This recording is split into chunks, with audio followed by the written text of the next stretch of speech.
1960, mucho antes que este libro, en 1960, yo acepto el preguntarme, a través de una pregunta de un alumno, por el origen de los seres vivos, preguntándome por las condiciones que tienen que haberse dado, de modo que el resultado del operar de esas condiciones hayan sido los seres vivos.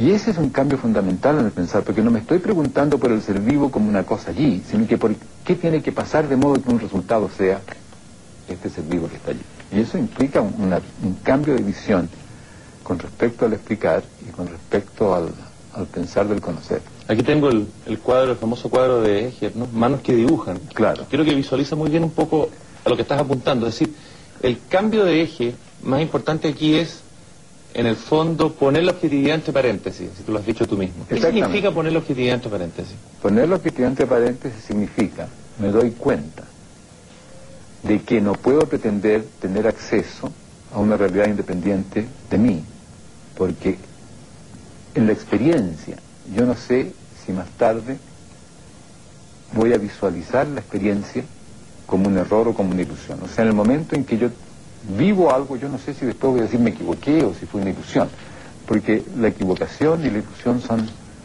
posteriores. Entonces, cuando hablo de poner la objetividad en paréntesis, no estoy negando los objetos, sino que estoy haciendo referencia a un estado de conciencia. Soy consciente de eso. Y en tanto que soy consciente de eso, no puedo pretender que voy a validar mis explicaciones o mis afirmaciones diciendo que tengo acceso a la realidad. La ciencia o el fundamento de la ciencia tal como se han dado en Occidente, entre paréntesis también, no estaría entre paréntesis. En estos términos sí, porque es una apertura reflexiva. No es subjetividad. La subjetividad pertenece al objetivo. Cada vez que hablamos de objetivo, su contrapuesto a lo subjetivo.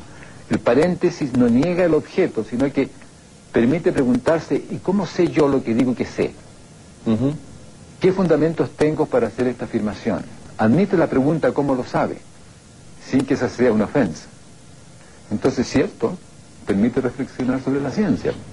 ¿Qué es esto del criterio de validación de las explicaciones científicas? ¿Qué es lo que valida? Etcétera. Se abre, por supuesto, toda la reflexión al pensar científico. ¿Esto tiene que ver o tuviste alguna conexión con el pensamiento heideggeriano de alguna manera cuando...? ¿Con Heidegger? Sí. Ninguna. ¿En algún sentido? Absolutamente ninguna.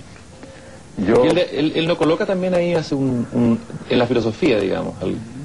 Yo no estoy tan seguro de que haga eso él. ¿Ya? Porque su noción del Dasein es objetiva. Su noción del Dasein es el ser ahí. La flor me florea. La mesa me mesea.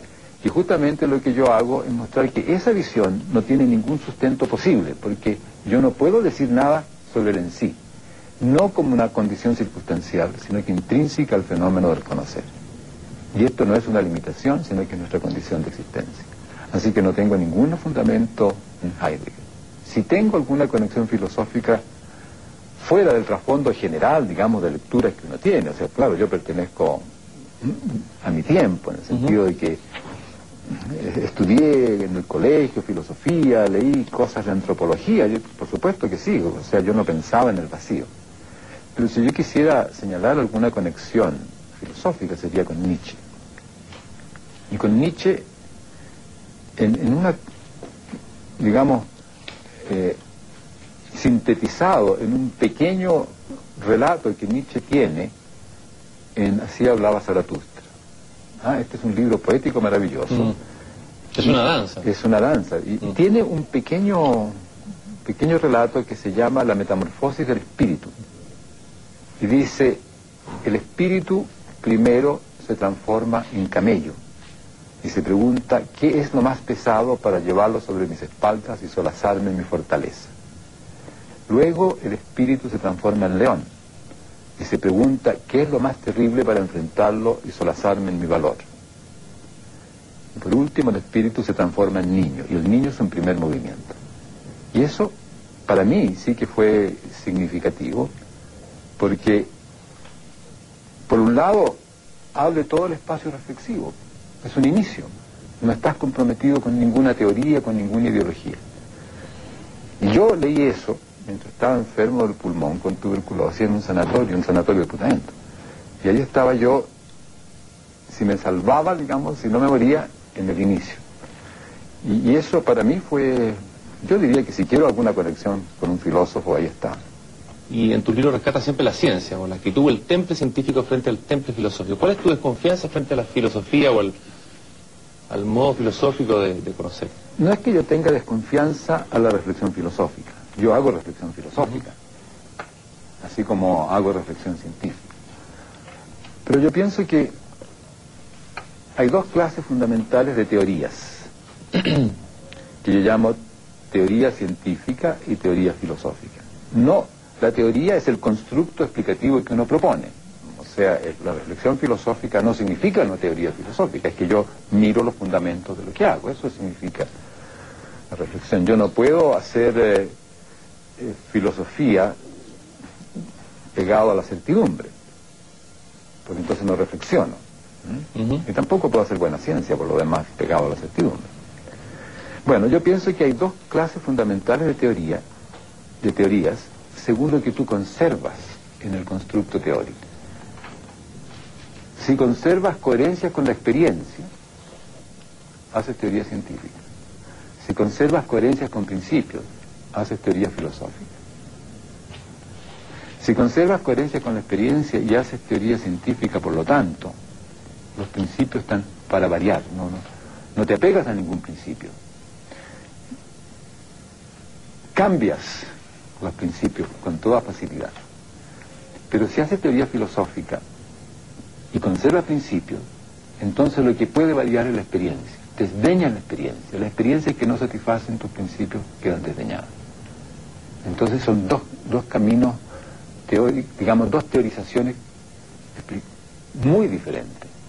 Entonces cuando yo objeto algo, objeto a las teorías filosóficas.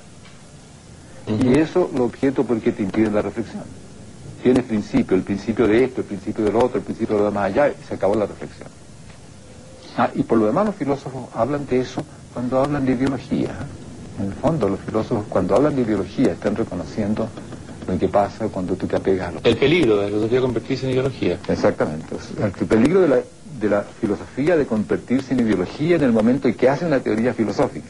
Nunca pensamos de la razón y siempre estamos pensando en las emociones, y se podría llegar a decir que todo pensamiento, todo conocimiento es en el fondo la consecuencia de un emocional, como dirías tú. No, yo no estoy cambiando el eje, pero estoy cambiando la mirada que permite el entendimiento. Lo que yo digo es que todo pensamiento racional, todo constructo racional, se funda en premisas arracionales.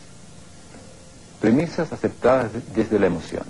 Un ejemplo trivial, no trivial, ¿no? Pero en fin, que de fácil acceso, no tiene nada trivial, es la geometría euclidiana. La geometría euclidiana es un constructo maravilloso a partir de un conjunto de 5 postulados. Tú dices, estos postulados yo los acepto como puntos de partida y construyes toda la geometría euclidiana. ¿De dónde surgen esos postulados?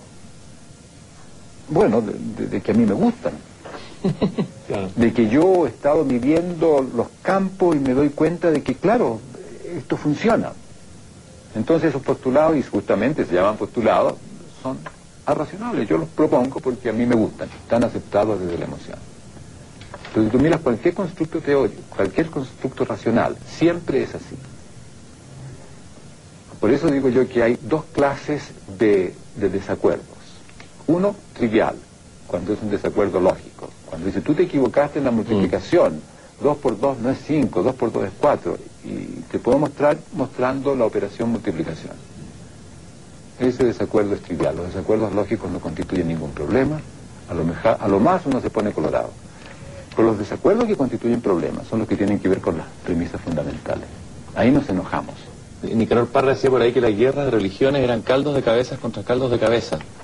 ¿Cómo las definirías tú? Las guerras religiosas son típicas guerras que se argumentan como si tuviesen un fundamento racional y tienen un fundamento no racional porque son discrepancias en los fundamentos de donde uno hace las argumentaciones que validan lo que uno dice. Entonces yo no sé si llamarlos caldos de cabeza, pero son enajenaciones completas. Todas las guerras por lo demás son enajenaciones completas. Porque Estas pueden ser guerras religiosas, estas son guerras políticas, estas son guerras que surgen de la ambición